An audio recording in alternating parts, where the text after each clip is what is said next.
J'avais besoin de savoir exactement où j'en étais, parce que je n'allais pas laisser deux personnes qui n'avaient pas payé un centime pour cette maison en prendre une partie et l'appeler la leur.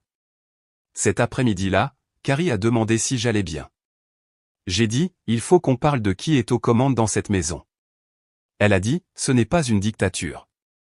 J'ai dit, non, mais ce n'est certainement pas une démocratie où tes parents ont le droit de vote.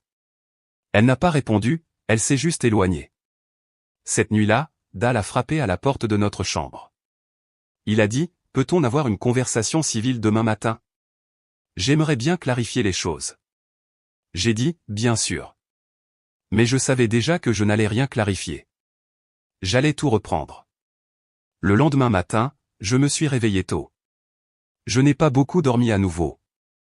Je suis descendu, j'ai fait du café et j'ai attendu. Carrie était déjà partie. Elle était partie tôt au travail sans un mot, juste un texto, on en parlera plus tard. À 9 heures précises, Dal est entré dans la cuisine comme s'il était chez lui. Il s'est versé du café de ma cafetière sans demander. Il s'est assis en face de moi à la table, comme si c'était une putain de réunion de conseil d'administration. Il a joint les mains. Eric, je pense qu'on a eu une rupture de communication, j'ai fixé son regard. Non, Dal, je pense qu'on a eu une rupture de respect. Il a souri narquoisement, comme si j'étais dramatique. Tu dois comprendre, on a passé beaucoup de temps et d'argent dans ce jardin. C'est devenu quelque chose de spécial pour nous, une partie de notre routine, de notre santé mentale, même. Je pense qu'il mérite des limites. Ce n'est pas votre terrain, ai-je dit franchement. Vous ne faites pas de règles sur ma propriété. C'est tout, dit-il en se penchant en avant. Tu n'arrêtes pas de dire que c'est ta propriété, mais Carrie et toi êtes mariés. C'est elle qui nous a invités. Elle nous a fait comprendre qu'elle considère le jardin comme une partie de notre espace familial partagé. Là, je me suis figé. Qu'est-ce que ça veut dire? Il m'a regardé droit dans les yeux. Ça veut dire qu'on ne va nulle part et qu'on ne va pas abandonner ce jardin. Donc, si tu veux la paix, tu dois accepter ça. J'ai ri. C'est sorti plus froid que je ne le voulais. Laissez-moi bien comprendre. Vous emménagez pendant quelques mois, vous prenez le contrôle de mon jardin, vous mettez un panneau aux propriétés privées, et maintenant vous me dites que je devrais l'accepter. Il a souri. Exactement. C'est ça. Je me suis levé, je suis allé directement au garage, j'ai ouvert un bac de rangement et j'ai sorti le titre de propriété de la maison. Noir sur blanc, mon nom, celui de personne d'autre. Je suis retourné dans la cuisine et je l'ai posé sur la table. C'est qui possède cette maison, pas vous, pas votre fille, moi. Dan n'a même pas regardé. Il s'est juste levé et a dit, vous avez clairement fait part de votre position. J'espère que vous ne le regretterez pas. Ce soir-là, Carrie est rentrée à la maison. Je ne lui ai pas donné l'occasion de s'installer. J'ai dit, il faut qu'on ait une discussion sérieuse, pas d'échappatoire cette fois. Elle a hoché la tête lentement. J'ai des nouvelles de mon père. Il a dit, tu l'as menacé. J'ai cligné des yeux. Menacé?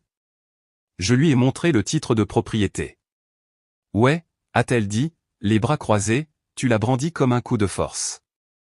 Tu agis comme un tyran. Tyran, ai-je dit, tu as laissé tes parents prendre le contrôle de ma maison. Ils ne paient pas de loyer, ils font des règles, ils ont transformé le jardin en une sorte de communauté fermée bizarre. Et tu les soutiens à chaque fois. Elle a soupiré. Tu déformes tout. Non, ai-je dit, je vois clairement les choses pour la première fois. Puis il y a eu le rebondissement auquel je ne m'attendais pas. Elle s'est assise et a dit, ils m'ont déjà donné de l'argent, beaucoup, l'automne dernier. Ils ont encaissé après avoir vendu leur maison. Je l'ai versé pour l'hypothèque. Je l'ai juste regardé. De quoi tu parles? Elle a détourné le regard. Ils ont payé 60 000 $.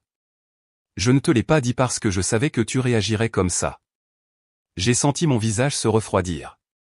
Tu as utilisé leur argent sans me le demander, sur la maison qui est à mon nom? C'est notre maison, a-t-elle dit. J'ai fait ce qu'il y avait de mieux pour nous. J'ai secoué la tête. Non, tu as fait ce qu'il y avait de mieux pour eux. Elle s'est tue. Le silence entre nous était lourd. Je me suis levé, je suis sorti et j'ai regardé le jardin, les lumières, les clôtures, le cabanon. Tout cela ressemblait plus au leur qu'au mien maintenant, et je n'avais aucune idée de qui j'étais marié.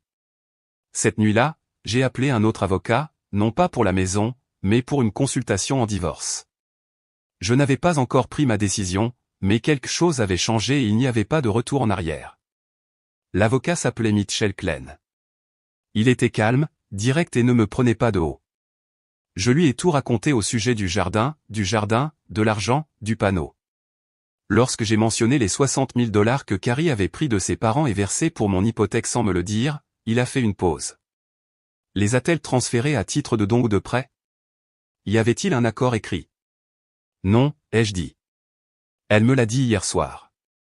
C'était une nouvelle pour moi. Il a hoché la tête lentement. C'est bien. Si c'était un don pour vous, ça aide.